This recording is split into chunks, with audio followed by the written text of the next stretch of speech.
आज के दौर में कंप्यूटर, मोबाइल और टीवी के सामने घंटों बैठना हमारी रोज़मर्रा ज़िंदगी का हिस्सा बन चुका है। क्या आप जानते हैं, यही आदत आहिस्ता आहिस्ता गर्दन के दर्द का सबसे आम सबब बन रही है। जी अस्सलाम वालेकुम, मैं हूं डॉक्टर असलम। आप देख रहे हैं फिजियो केयर विद असलम। आज की इस वीडियो में मैं आप लोगों को गर्दन के दर्द की सबसे अहम वजूहत और उसके अलामात को बताऊंगा। नेक, जिसको हम सर्वाइकल स्पाइन भी कहते हैं, इसकी एनाटॉमी की जब हम बात करते हैं तो ये 7 सर्वाइकल वर्टिब्रा पर मुश्तमिल होती है, C1 से लेके C7 तक।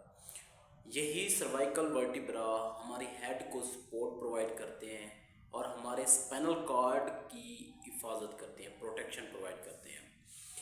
हमारी नेक के अंदर सराउंडिंग एरियाज में इर्द गिर्द कुछ मसल्स पड़े होते हैं जो क्या करते हैं, हमारी नेक की मूवमेंट्स में हेल्प कर रहे होते हैं। और हमारे सर्वाइकल स्पाइन के अंदर, स्पाइनल नेक के अंदर कुछ नर्व्स जो ब्रेन से सप्लाई हो रही होती है उनकी, वो क्या होता है कि वो हमारे कंधों और बाजू में उनकी सप्लाई होती है, जिससे हमें मोटर और सेंसरी सेंसेशन जो है ना वो मिलती हैं।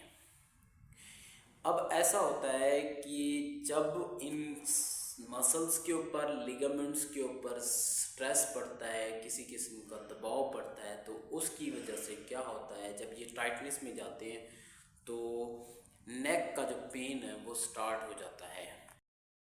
गर्दन के दर्द की मोस्ट कॉमन जो काजेज़ होती हैं उनमें नंबर 1 पे हमारे पास होती है पुअर पोस्चर। जब भी हम मोबाइल यूज़ करते हैं, हम अक्सर क्या करते हैं, हम अपनी नेक को जो है ना फॉरवर्ड मूव कर लेते हैं, लाइक इस तरह से। तो पुअर पोस्चर की वजह से नेक पेन जो है ना वो स्टार्ट हो जाता है। सेकंड नंबर पर हमारे पास आ जाता है मसल स्ट्रेन। जब भी हम मोबाइल यूज़ करते हैं या कोई ऐसी पोस्चर, हम क्या करते हैं, हम नेक की पोजीशन जो है ना ज़्यादा देर के लिए एक जगह पे रखते हैं। उसकी वजह से क्या होता है कि मसल स्ट्रेन शुरू हो जाती है। लाइक अगर मैं बैठा हूँ, मोबाइल यूज़ कर रहा हूँ, मैंने क्या किया, इस पोजीशन में मैंने अपने आप को रखा और इसी पोजीशन में मैं मोबाइल को यूज़ करता रहूँ। लाइक अगर मैंने इस पोजीशन को ज़्यादा देर के लिए अडॉप्ट कर लिया है तो उसकी वजह से क्या होगा कि मसल जो दूसरी साइड के होंगे वो स्ट्रेन में चले जाएंगे, उनका स्ट्रेन हो जाएगा। ठीक हो गया। तीसरे नंबर पर हमारे पास आ जाती है, उम्र के साथ तब्दीलियाँ आना शुरू हो जाती हैं, जिनको हम नाम दे सकते हैं सर्वाइकल स्पोंडोलाइसिस।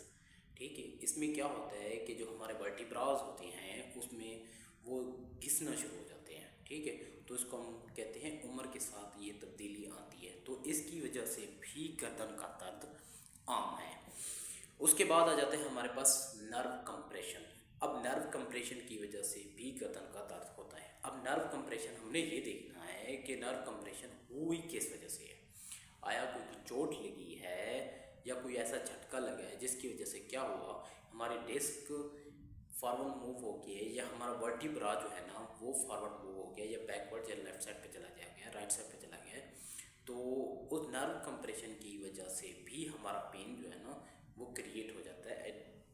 अब उसमें होता क्या है कि नर्व कंप्रेशन जब होती है तो उसका जो पेन होता है वो नेक पेन के साथ साथ बाजू में भी पेन जाता है। ठीक हो गया, नर्व कंप्रेशन होगी। उसके बाद एक और कॉमन काज है जिसको हम कहते हैं आम ज़बान में चोट या हादसा, जिसको हम ये भी कह सकते हैं विप्लैश इंजरी।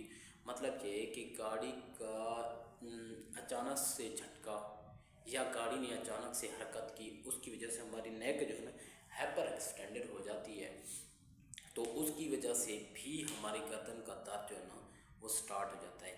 एक और मेन काज जो है ना जिसको हम कहते हैं जहनी दबाव या टेंशन।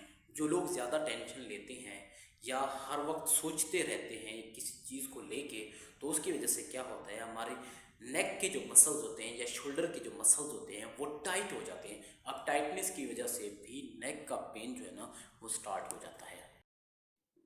नेक पेन के कॉमन सिम्टम्स की जब हम बात करते हैं तो उसमें हमें क्या मिलता है, नंबर 1, गर्दन का दर्द होगा और गर्दन का अकड़ाव शुरू हो जाएगा। ठीक है, जब भी मसल गर्दन के अंदर नर्व कंप्रेशन होगी तो उसका दर्द क्या होगा कि गर्दन में भी होगा और रेडिएट करता हुआ हमारे कंधे में, शोल्डर में और बाजू में जाएगा। ठीक है, according to the nerve supply, nerve root जहाँ पे जाके कंप्रेशन होगी तो उसकी सप्लाई जहाँ जहाँ तक होगी उसका जो पेन है वो रेडिएट करेगा।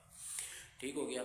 जब भी मसल, नेक के मसल टाइटनेस में जाते हैं तो उसकी वजह से क्या होता है, हमारे सर के पिछले हिस्से में भी दर्द रहता है। ठीक हो गया।